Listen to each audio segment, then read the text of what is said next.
Hickok 45 here. Wow, that looks like a revolver, a loaded revolver. Yes, why don't we just shoot it? How about that? In honor of, oh, I don't know, Elmer Keith, Bill Jordan, don't you think? Model 19 might be appropriate. Take out a cowboy in double action. Yeah. Woo! Take out a gong. Maybe. How about again? Oh yeah, he fired 6. Yes, in honor of Elmer Keith, Bill Jordan. We have a Model 19, and you've seen them before. Maybe I'll link to one of our earlier Model 19 videos, but this is a kind of a vintage, made in the early 70s, 72 I think, in that ballpark. Just like the one I used to have. You've heard me say that before. Well, I have a 4-inch, but you know what? I couldn't resist this one because it's been in the back of my mind that I needed one that is exactly like I growed up with back in the early 70s. Because as I have said before, this is was my first double action revolver. 6-inch, Model 19. It looked exactly like this. Same gun, same grip, same vintage, everything. Because I bought it in 72, 73. And I shot the fire out of it. You know, just wow. Franklin, Tennessee, Grant County, Kentucky, everywhere else. I reloaded for it. First gun I reloaded for, 357 Magnum, and I just spent so much time with this exact configuration, you know, this gun essentially, and I just needed it back because it was really my second big caliber firearm, centerfire pistol revolver, and I mean it was just really special to me. In some ways, maybe even more so at the time than the Model 29 I have now that many of you are very familiar with. I bought in 74 and still have, and been shooting for all those years, over 70,000 rounds. And that of course is special. Doesn't get a lot more special than that. But this came before that, and in a way, I don't know if I learned to shoot on it, but I put a lot of rounds through it, learned to hand load, you know, with it, you know, loading the 357. And just shot it at a lot of places that, you know, don't even exist now, can't even go to. So anyway, very, very special, and I thought I would replace it, all right?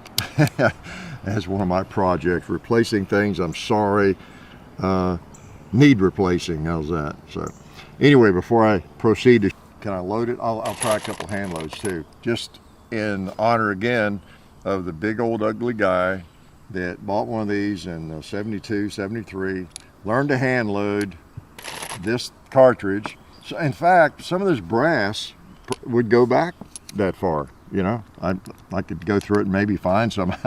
No, I have a lot of 357 brass. I just thought of that. And you know, it doesn't wear out really. Occasionally one does, you gotta just toss it. But it lasts forever through a lot of hand loads.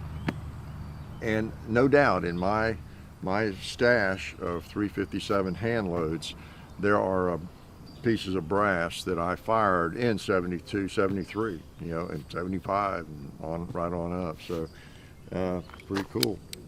Okay, let's shoot some more. All right, let's shoot this target, and let's smoke a little pot while we're at it. Let's do that first. Yeah. Oh! I had to hit him on in honor of Bill Jordan. He was quite a shot, as I understand. I don't think I ever saw him shoot. He was a big old ugly guy like myself. I think he was 6'7" or something. Border Patrol, cop, maybe, was he a Marine? I think he was in the military in some form, fashion. I used to read his articles all the time, and he was, you know, quite a shot. And he is the one who I think convinced Smith & Wesson to make this, the Combat Magnum, this size 357. He thought this would be the ideal size, because back then, again, it was the revolver world. And almost every cop, Border Patrol, all those people, they carried, FBI, whoever you name, they carried a revolver for the most part. And some of them were big old Model 27s. The 357 was a very popular round. Of course, it was only available in that end frame I don't think they called it an in-frame at the time, maybe not the registered Magnum when it came out, but it was an in-frame. And it's big, and he thought something in this size format, K-frame format, and 357 Magnum would be ideal. And with a grip like this and everything, 4-inch, I think maybe it's a barrel, whatever. And Smith & Wesson made it. You know, Elmer Keith experimented with 38 Special earlier. He is kind of responsible for creating the cartridge, I guess, 357 Magnum. You know, he wanted a more powerful round in 38. And then Bill Jordan kind of took the ball and was responsible for a more usable firearm in that chambering in a lot of ways. I love end frames. I know a lot of you do too. And of course, then a 41 or 44 or 45, some of the bigger caliber, you know, they're nice. But in 357 Magnum, and they're sweet to shoot, you know, it absorbs a lot of the recoil, that weight and that size. But if it's something you want to carry, you know, or just maybe smaller, lighter, fit your hand better, it's hard to beat. The Combat Magnum, right? That's what it was called. And it came out in 55, I think. And then about 2 years later, they went to the designation of Model 19, you know, the numbers. So let's use some Federal 38 Special. These are plus P, 129 grain. Shoot a variety of things. And I've always shot a variety of rounds in my 357 Magnums. Warm Magnum loads, medium Magnum loads like I load, and 38 Special plus P, lightweight 38 Specials. You know, it's just very versatile. If you want one revolver, you're going to just have one revolver. It's hard to beat a 357 Magnum, and the Buffalo will attest to that. You watch. See, what'd I tell you? He would agree. And so with the Ram, see? How about that pig in the middle of the field? Now, he doesn't agree. I'm not sure where I'm going. I'll go lower. I'll go higher. That's what I need to do. I think I'm empty, right? No, I'm not. Those are fun. That's, again, the fun of a 357. Because you can put little 38s in it, weaker 38s. And of course, this 6-inch barrel, I think I probably wanted a 4-inch barrel or a shorter barrel when I was shopping for them at that time. But you think I'm ignorant now and naive? I was really ignorant and naive in 73, you know, about firearms, 72, 73.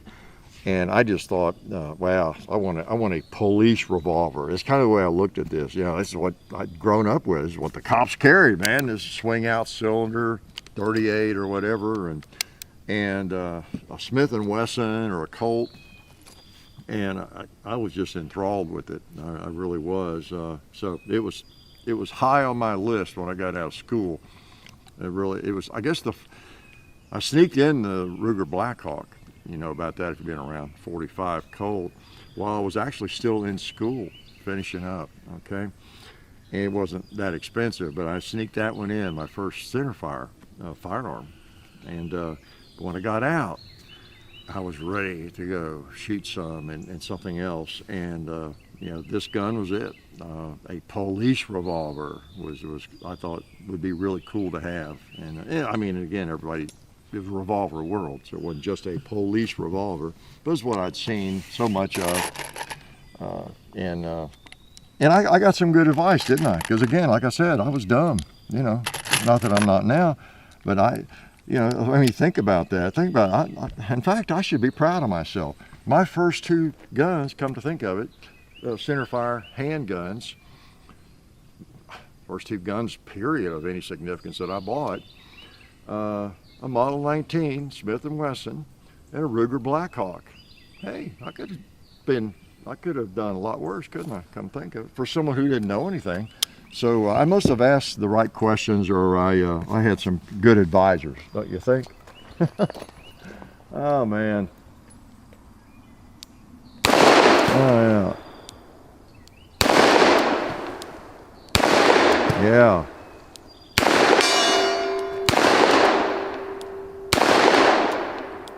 Click. Okay, I think I need to hold just a little bit higher. I think I'm missing when I'm holding too low. 357, keep them separate. Yeah, so I won't keep you all night. I'll shoot some more Magnums though. Maintain my man card.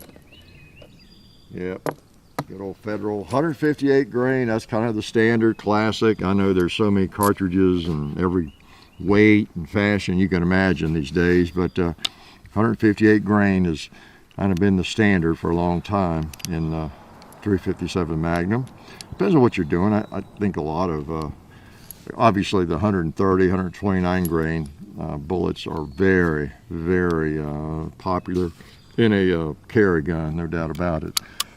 They get a great rating for self-defense. All right, so I got Magnum. I guess, and oh, you know what I was going to do? Well, let's see. Yeah, after I shoot this, let's prove they're Magnum. Yeah, that's definitely Magnum. Woo! See another one. What else can we magnemize? How about a bowling pin? And a plate. Oh yeah. Now what I was going to do was put a warm one on that melon. But it occurred to me, we actually have some Hydra shocks here. I know I've used that lame joke before, but, you know, doesn't that seem appropriate to put a Hydra shock? Hydra, water, shock the melon full of water. It just seems appropriate to me. Okay. All right, let's do that. Now, with melons, you never know. That one's a little bit old, been around a while, but you never know. We'll see what happens. Oh, all right. It took care of it. Ooh, some hot stuff. Nice. Nice. All right, I'm going to hold up on the gong and see if I can hit it. Yeah, that sounded good. I think I have one more bullet for something over there. I'll risk missing on my last shot. Maybe that pig on the top row. So it's not my last shot. We got to load real fast. Let's shoot at some more. Okay, let's shoot that thing. It won't take me. Excuse me. It won't take me long. I haven't really shot this very much. What I did shoot with it, I just brought it out and I couldn't seem to miss, you know. I might have adjusted the sights, I don't remember, a little bit, but it just seemed right on. But I've really not worked with it a lot. When you get to try and hit everything at long range, short range, sometimes you find out whether you really know where to hold or not, don't you? And then too, messing around and shooting 3 or 4 different power factor. So let me hold around the bottom of it, or right on it, see what happens.